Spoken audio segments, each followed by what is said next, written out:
Assalamualaikum warahmatullahi wabarakatuh. Oke teman-teman, kembali lagi bersama saya di channel Muhammad Arifan. Mungkin dari video-video sebelumnya backgroundnya sama ya, tempat produksinya itu sama, tapi tidak apa-apa.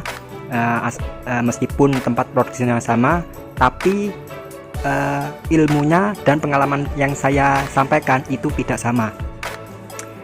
Nah, ini mumpung masih jam 4 lebih ya, waktu sholat masih ada, jadi saya ada kesempatan untuk membuat video untuk berbagi pengalaman kepada teman-teman, cara bagaimana mengetahui kualitas tahu sebelum tahunya itu jadi.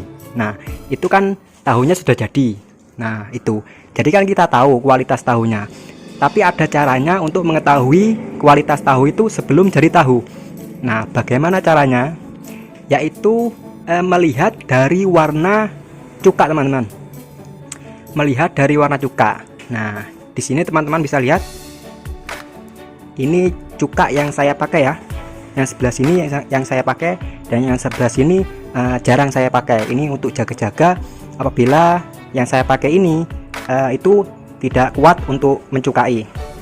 Nah, ini teman-teman bisa lihat warna cukanya itu agak kuning tapi hijau ya. Nah, mungkin ini tadi masih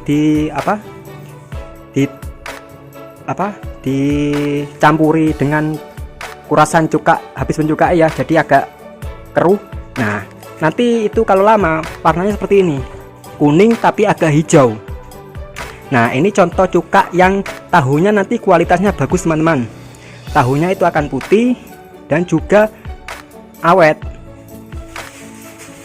Nah, selanjutnya apabila kita mendapati cuka yang warnanya seperti ini, nah seperti ini, teman-teman bisa membedakan warnanya. Nah, tidak sama kan? Nah, ini cuka ini mungkin teman-teman pernah melihat ya, cuka ya warnanya seperti ini. Ini cuka warnanya seperti ini karena pada saat proses perebusan itu kurang matang.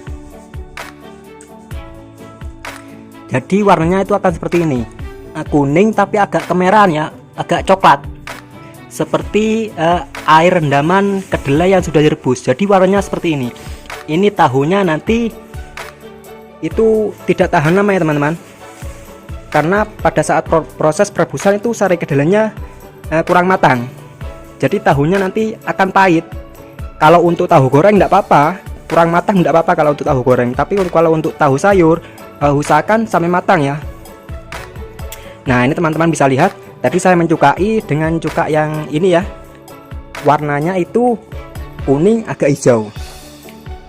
Nah, untuk mendapatkan warna cuka yang seperti ini pada saat proses perebusan harus menggunakan api yang besar, teman-teman. Tidak boleh apinya itu sering mati, itu jangan. Jadi nanti waktu mendidih itu tidak terangkat ke atas. Jadi waktu di tengah saja itu sudah mendidih, sudah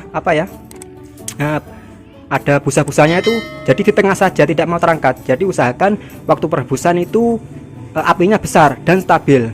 Nah, nanti waktu kita mencukai itu air cukanya itu seperti ini, kuning agak hijau.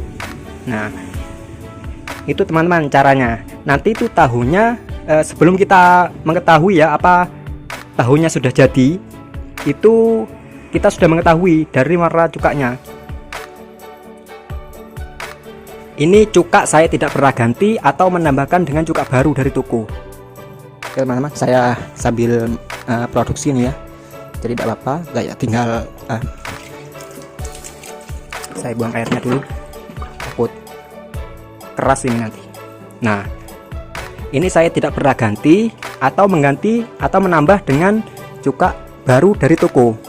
Nah, bagaimana caranya? Itu pada saat kita mengambil air cukanya ini, jangan langsung dibuang ke sini. Jadi kita waktu mengambil cukanya ini, kita taruh dulu di sini di bak. Di bak seperti ini. Ini tidak sama lah, teman-teman. Ini warnanya tidak sama. Mungkin di kamera terlihat sama ya, tapi itu beda warnanya. Ini agak jernih ya.